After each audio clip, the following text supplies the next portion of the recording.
Vamos lá, pessoal, vamos tirar várias dúvidas sobre o divórcio, tá bom? O divórcio, gente, ele dissolve o casamento e permite que a pessoa divorciada se case de novo. Desde 2007, com a Lei 11.441 de 2007, os casais que desejam se divorciar de forma consensual e não têm filhos menores de 18 anos podem recorrer diretamente ao cartório com a presença obrigatória do advogado. O cartório não pode indicar advogado ou advogada, hein? O cartório que faz isso, ele deve ser denunciado na corregedoria. Não pode, o cartório não tem que indicar advogado. O advogado tem que ser da sua confiança, justamente para combater os erros do cartório. Quando eu falo divórcio no cartório, é o chamado cartório tabelião de notas. É feito por escritura pública, dispensando a intervenção do Poder Judicial. Então, é isso que a gente tem que ter em mente. Muitas dúvidas, né? No divórcio litigioso, a primeira pergunta que está aqui, é obrigatória a apresentação de um advogado? E se não tiver dinheiro para pagar advogado, o que fazer? É obrigatório, tem que ter advogado. Se não tem dinheiro para pagar advogada, não quer, pode usar a defensoria pública se tiver os requisitos. O advogado pago pelo Estado. Mais uma pergunta foi feita aqui. Quanto tempo demora o processo de divórcio? Depende, mas um divórcio litigioso ele é mais demorado. Consensual, não tem litígio, ele é rápido. 2 meses, 3 meses. No cartório, 30 dias.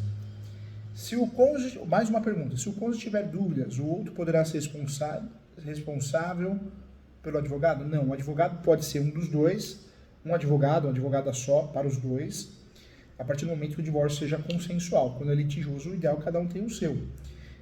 Outra pergunta que foi feita aqui, se o cônjuge tiver dívidas, sou responsável?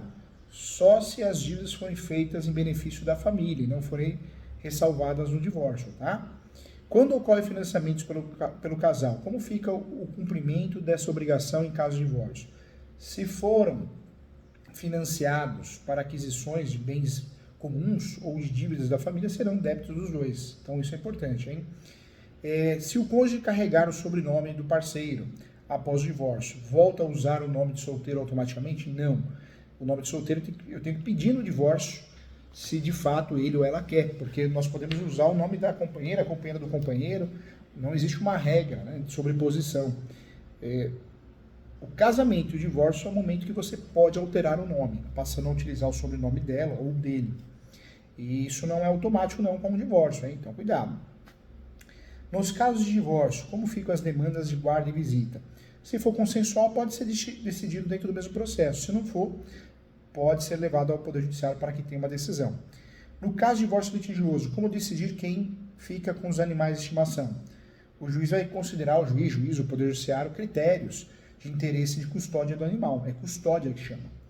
Mais uma pergunta foi feita, eu achei interessante aqui, eu separei para você. Como é feito o cálculo de pensão alimentícia para os filhos? Depende da possibilidade do pai, da mãe de pagar e necessidade do filho. Não existe uma tabela, não. Esse 33% não existe. Mesmo porque, se for registrado, uma porcentagem, mas se for autônomo, é com base no salário mínimo, tá bom? Legal, gente. Muitas perguntas interessantes. Agradeço a você.